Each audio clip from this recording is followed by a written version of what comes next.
이렇게 은혜로운 이 분위기에서 여러분께 질문을 좀 드리고 시작하고 싶습니다. 여러분 꿀 좋아하십니까? 네, 여러분 저는 꿀을 좋아합니다. 좋아하게 생겼죠. 네, 꿀을 먹었을 때 그 이 달콤한 그 느낌, 이 아주 달달한 그런 그 느낌을 아주 좋아합니다. 그래서 저는 그 떡 절편을 또 꿀이 없으면 잘 먹지 않아요. 네.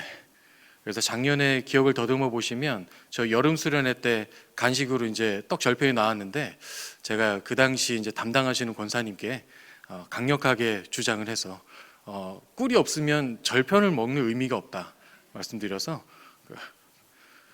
준비해 주셨었습니다. 네.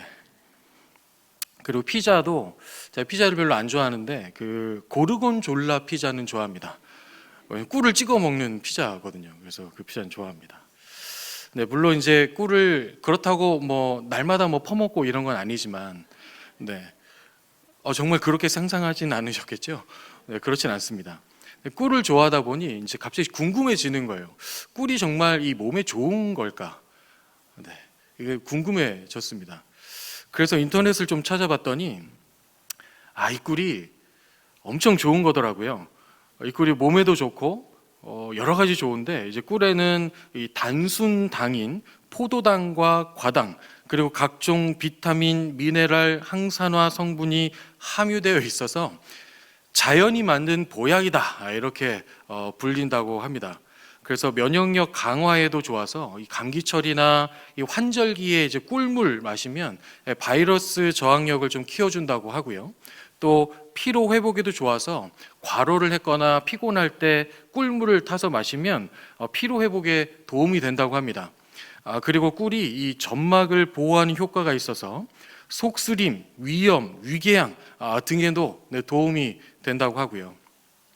또 노화의 원인이 활성산소인데요. 이거를 제거해 주는 역할을 한대요.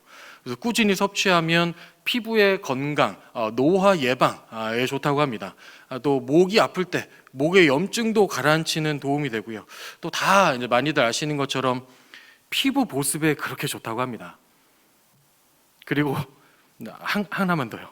멜라토닌 분비를 유도해줘서 숙면에 도움을 준대요. 그래서 잠들기 전에 따뜻한 꿀물을 마시면 이제 숙면에 도움이 된다. 이렇게 나와 있더라고요. 그래서 물론 꿀을 너무 지나치게 많이 먹으면 혈당이 상승하거나 체중이 증가할 수 있는 부작용이 있지만 적절히 먹으면 이런 효능들을 다 누리게 된다는 것이죠. 꿀이 그냥 달달하고 달콤해서 좋았는데 이렇게나 효능이 많은 좋은 것인지 몰랐습니다. 약장사 같네요. 네. 네, 이렇게 될 거라 생각 못했는데, 네, 그래서 뭐 인공 꿀이 아니라 이 천연 꿀은 참 좋은 것이다라고 인터넷에서 찾아볼 수 있었습니다. 그래서인지 우리가 살아가면서 쓰는 이 많은 그 표현들 중에도 꿀을 넣어서 사용하면 다 좋은 표현들이 됩니다. 예를 들어서 눈에서 꿀이 뚝뚝 떨어진다 이런 말 들어보셨죠? 어떤 말이죠? 정말 이 상대방을 사랑 가득한 마음으로 보는 어떤 그런 모습을 표현하고 있죠. 또 꿀사과, 꿀고구마 들어보셨죠? 사과나 고구마 중에 아주 그 달콤한 아이들, 그 친구를 이제 꿀사과, 꿀고구마라고 부르고, 요즘 뭐 아이들 MZ 세대들도 많이 사용하는 용어들인데요. 꿀잼이다. 그러면 어떤 느낌이죠? 정말 재밌다 이런 의미고, 꿀보직이다 하면 힘을 많이 안 들이고도 할 수 있는 아주 쉽고 좋은 보직이다. 이거를 사용합니다. 물론 이렇게 쓰다 보니 꿀밤이라는 단어가 좀 생각나긴 했지만 대부분의 꿀이 들어가는 단어는 좋은 의미, 아주 긍정적인 의미로 사용이 됩니다. 근데 성경에서도 이 꿀이라는 단어가 여러 군데 나오고 있는데 이 쓰이는 단어들을 보면 성경도 이 꿀을 대부분의 구절들에서는 아주 긍정적이고 좋은 의미로 사용하고 있는 것을 보게 됩니다. 대표적으로 꿀이 사용된 구절 출애굽기 3장 8절인데요. 이 상반절만 함께 읽겠습니다. 시작. 내가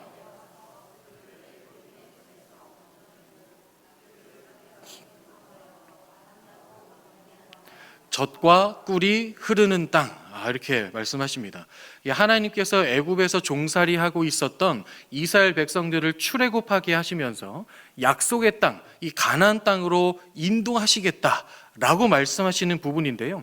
여기서 약속의 땅을 말씀하실 그 표현을 젖과 꿀이 흐르는 땅이다라고 설명하십니다. 이 이후로도, 이후 본문에서도 이 약속의 땅을 언급하실 때마다 항상 이 표현을 사용하세요. 젖과 꿀이 흐르는 땅으로 너희를 인도하겠다. 이 표현은 이 가나안이 얼마나 기름지고 풍부한 그런 풍요로운 땅인지를 나타내는 표현입니다. 너희가 이 땅에 들어가게 되면 이 모든 풍요를 누릴 수 있는, 그렇게 살아갈 수 있는 땅이다. 이것을 설명하시는 표현이죠. 꿀은 풍요로움을 나타내고 또 젖을 낼 수 있는 가축이 많은 것을 상상하게 되면서 대단히 풍요로운 땅이구나, 이것을 알게 되었을 것입니다. 그래서 이스라엘 사람들은 와, 이럴 정도로 아마 생각하지 않았을까. 그런데 이 성경에서 나오는 이 꿀이 들어간 표현들이 많이 나오지만 그 중에서 조금 신기하다, 익숙하지 않은 그런 표현을 발견하게 되었는데요. 그것이 바로 오늘 설교의 제목인 반석에서 나오는 꿀입니다. 오늘 읽은 본문에 나오고 있는데요. 오늘 본문 16절입니다. 또 내가 기름진 말을 그들에게 먹이며 반석에서 나오는 꿀로 너를 만족하게 하리라 하셨도다. 이렇게 기록하고 있습니다. 반석에서 꿀이 나온다. 뭔가 좀 신선하지 않으십니까? 반석은 아주 단단한 것, 쉽게 깨기 힘든 것이고, 꿀은 아주 달콤한 것이기 때문에 이 두 가지가 잘 이렇게 조화롭게 매치되는 것 같지는 않게 느껴집니다. 그래서 하나님이 어떤 의미로, 어떤 마음을 주시기 위해서 이 표현을 사용하셨는지를 함께 나눠보려고 합니다. 먼저 오늘 본문 시편 81편은요 아삽이라는 사람이 쓴 시입니다. 오늘 이 시편에는 이스라엘 백성이 출애굽하여서 광야에서 지내던 때를 떠올리며 회상하는 내용으로 시작을 하는데요. 오늘 81편 5절과 6절 함께 읽겠습니다. 시작. 하나님이 애굽 땅을 치러 나아가시던 때에 요셉의 족속 중에 이를 증거로 세우셨도다. 거기서 내가 알지 못하던 말씀을 들었나니 이르시되 내가 그의 어깨에서 짐을 벗기고 그의 손에서 광주리를 놓게 하였도다. 아멘.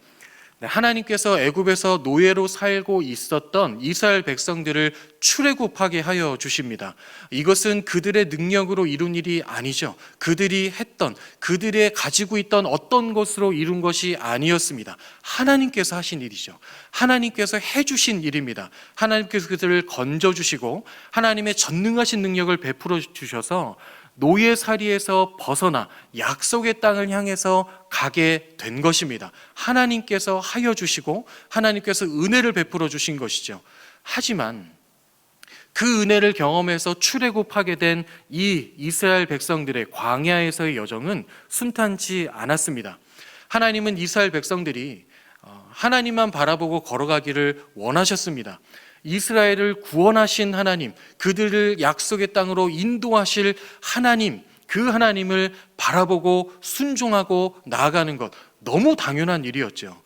하나님의 능력으로, 하나님의 은혜로 출애굽하게 되었고 가나안 땅을 허락받았으니 그렇게 허락하시고 인도하신 하나님을 따라가는 것, 그 하나님께 순종하는 것, 그 하나님과 함께 가는 것, 너무 당연한 일이었습니다. 하지만 그렇게 걸어가면 하나님께서 다 모든 것을 다 채워주시고 보호하시고 인도하여 주시겠다 말씀하셨지만, 그렇지만 이스라엘 백성들은 그렇지 않았습니다. 11절 81편 11절 함께 읽겠습니다. 시작. 내 백성이 내 소리를 듣지 아니하며 이스라엘이 나를 원하지 아니하였도다. 아멘. 이스라엘 백성들이 하나님의 은혜를 입었습니다. 하나님께서 모든 것을 공급하여 주시겠다 약속하셨고 하나님은 이것을 이루셨습니다. 이루고 계셨죠. 광야에서 걸어가면서 불기둥과 구름기둥으로 항상 이들을 인도하여 주셨고 만나와 메추라기를 공급하여 주셨으며 그들의 옷이 헤어지지 않도록 그들을 보호하시고 그들과 함께 하시는 그 약속을 이루고 계셨습니다. 하지만 그 이스라엘 백성들이 그 하나님을 원하지 않았던 거예요. 하나님께 순종하지 않은 것입니다. 하나님께 마음을 주지 않은 거예요. 하나님의 말씀을 듣지 않았고 공급하시고 보호하시며 인도하시는 하나님께 그들의 마음을 두지 않았습니다.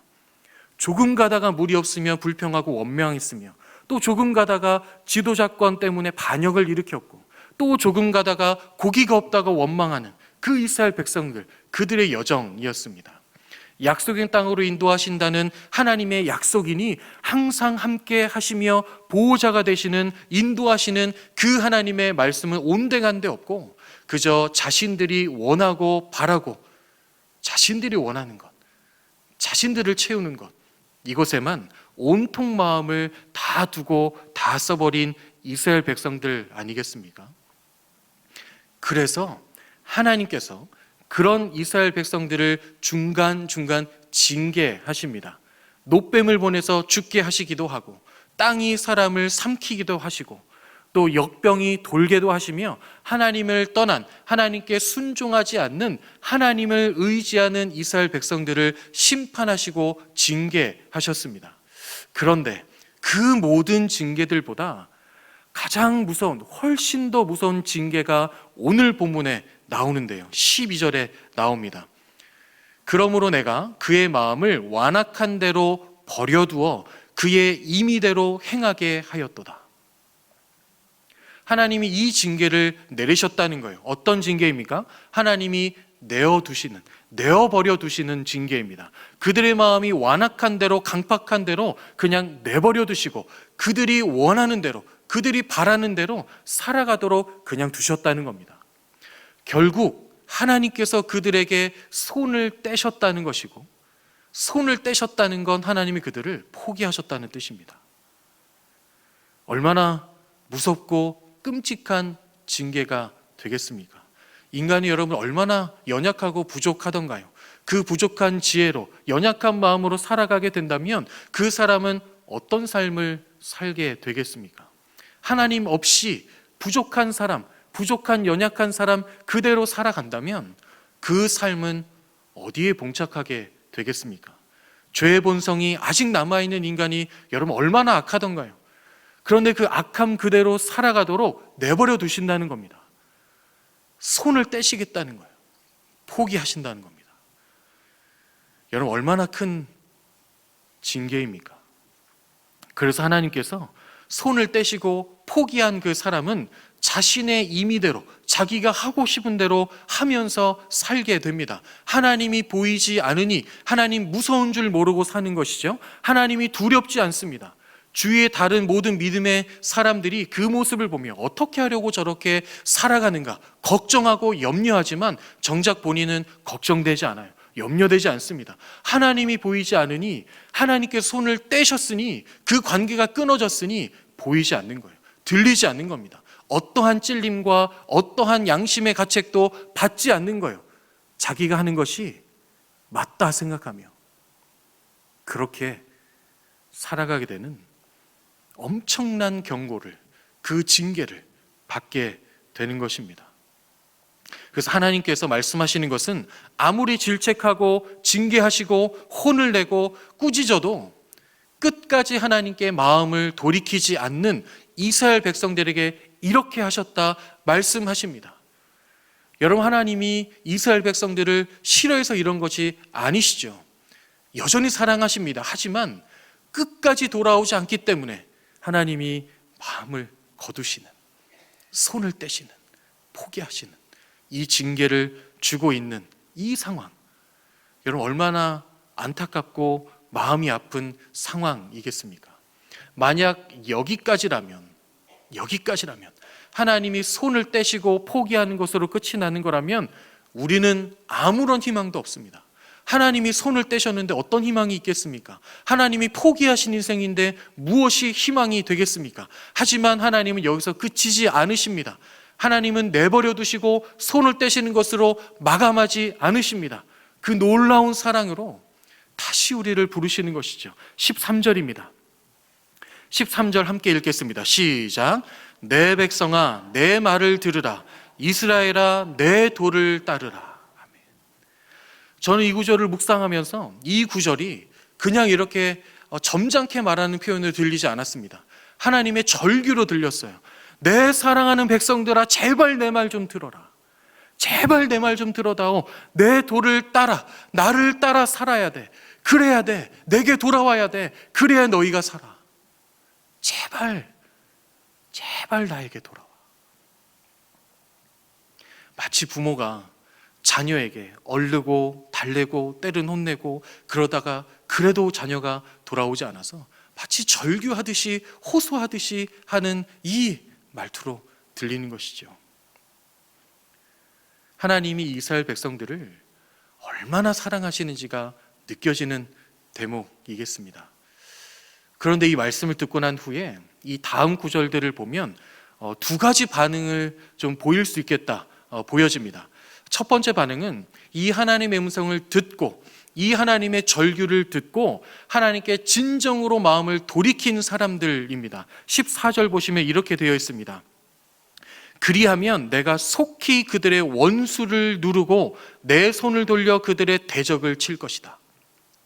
하나님께 마음을 진정으로 돌이킨 사람들에게는, 하나님께 마음을 두며 살아가는 그 사람들에게는 내가 이렇게 하겠다 약속하여 주시는데, 원수를 누르고 그들의 대적을 칠 것이다. 이스라엘 백성들을 괴롭게 하고 있고 억압하고 있고 계속 하나님께서 멀어지게 만들려고 하는 그 모든 대적들을 하나님의 권능의 손으로 제거하여 주시겠다 약속하여 주시는 것이죠. 하나님께서 이 이스라엘 백성들을 보호하시겠다는 말씀입니다.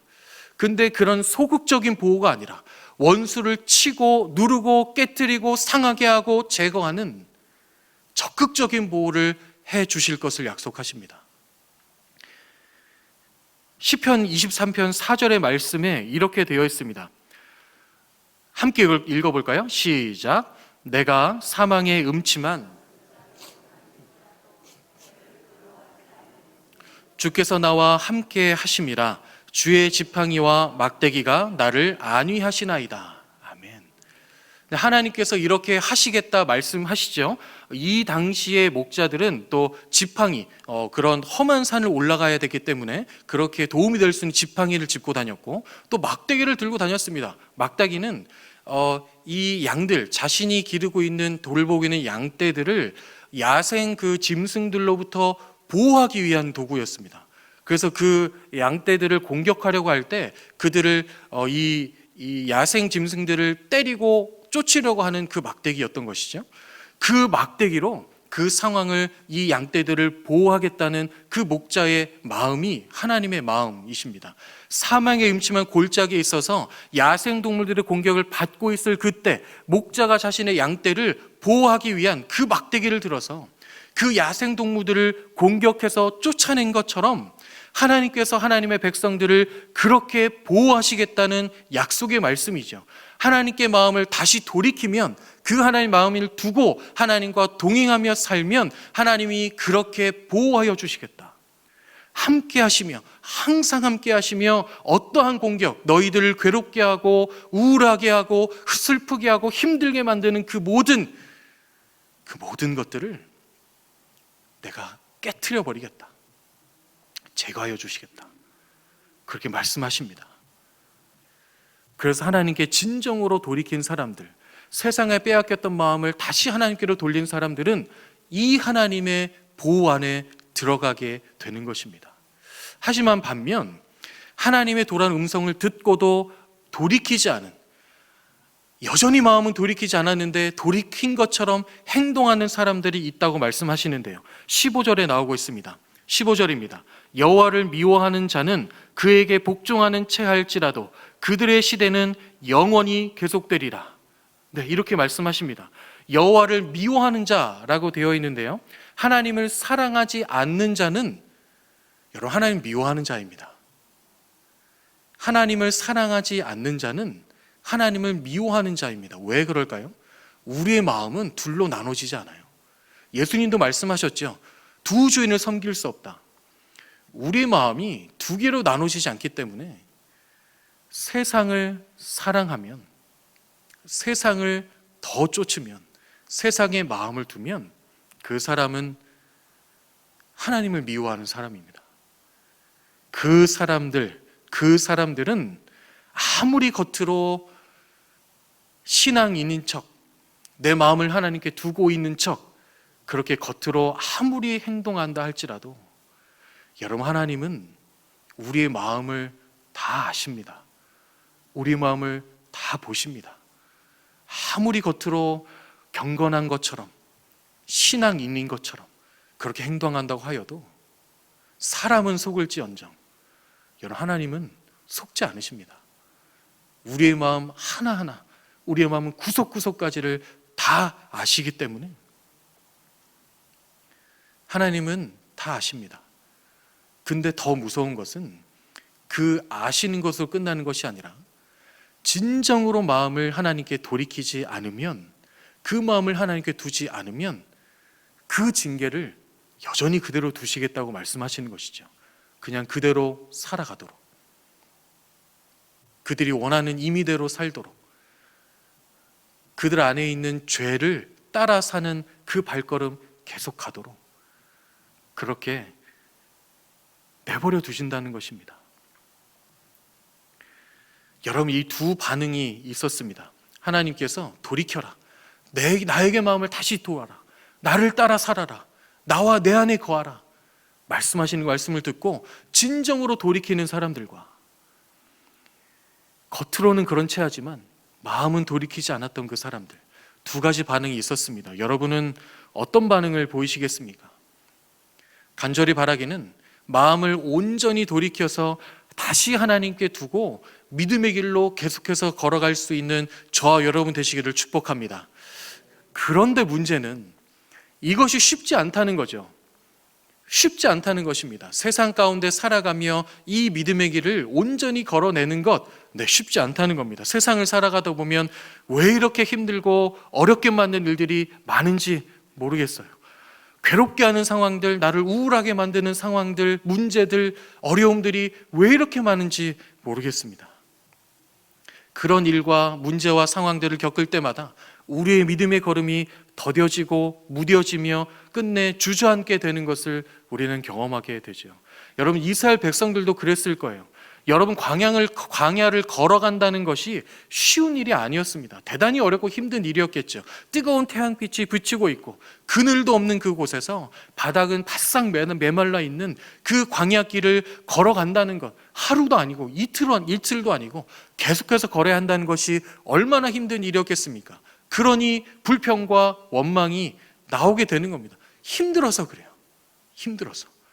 우리도 마찬가지 아닙니까? 이 세상 속을 살아가면서 치열하고 각박한, 때로는 대단히 냉정하고 차가운, 유혹 많고 공격 많은 이 세상을 살아가면서 우리를 힘들게 하고 어렵게 하는, 괴롭게 하고 우울하게 만드는 그 모든 상황들을 얼마나 많이 만나게 됩니까? 그 상황들을 만나게 되면 믿음의 길로 계속해서 걸어가는 것이 얼마나 힘들어지던가요? 그래서 하나님은 그런 우리를 아시고 우리에게 주시는 것이 있습니다. 마지막 16절입니다. 16절 함께 읽겠습니다. 시작. 또 내가 기름진 밀을 그들에게 먹이며 반석에서 나오는 꿀로 너를 만족하게 하리라 하셨도다. 아멘. 기름진 밀과 반석에서 나오는 꿀을 주시겠다 말씀하십니다. 여기서 기름진 밀은 품질이 아주 좋은 최상급의 밀을 말하고 있는 것이고요. 근데 오늘 이 시간에는 그 뒤에 나오는 반석에서 나오는 꿀에 좀 더 집중해 보려고 합니다. 앞서 말씀드린 것처럼 반석에서 나오는 꿀이다. 반석에서 꿀이 나온다. 단단한 바위에서 달콤한 아주 최상급의 꿀을 얻게 된다는 것이 여러분 상상이 되십니까? 제가 처음에 이 단어를 봤을 때는 아주 좀 신비롭게 느껴졌습니다. 하나님께서 기적적으로 베푸시는 하나님의 기적의 역사겠구나. 그 역사로 우리의 삶에 행하시겠다는 것이구나. 좀 이렇게 생각을 했었습니다. 그런데 이 말씀을 조금 연구해 보니, 주석들을 찾아보니 오히려 그 반대입니다. 그 반대예요. 반석에서 나오는 꿀은 그 당시에 아주 흔한 것이었다고 합니다. 광야는 꽃이 있거나 이렇게 않았기 때문에, 바위들이 많았기 때문에 많은 꿀벌들이 바위 틈에 서식하며 살았다고 합니다. 그러니 그 당시에는 바위 틈에서 야생꿀을 얻는 일이 생각보다 쉬웠던 것 같아요. 그럼 어떤 느낌인지 아시겠습니까? 하나님께서 반석에서 나오는 꿀을 주시겠다 말씀하실 때에 우리가 열심히 수고하고 기도하고 간 매달려서 정말 하나님께 우리의 삶에 기적적으로 베푸시는 그 은혜가 아니라 우리의 일상에서 쉽게 찾아볼 수 있는, 쉽게 얻을 수 있도록 믿음으로 눈을 돌리기만 하면 금방 찾을 수 있도록 우리의 삶에 하나님의 은혜를 심어주시겠다는 것입니다. 그런데 여러분, 의미가 이것으로 끝나지 않아요.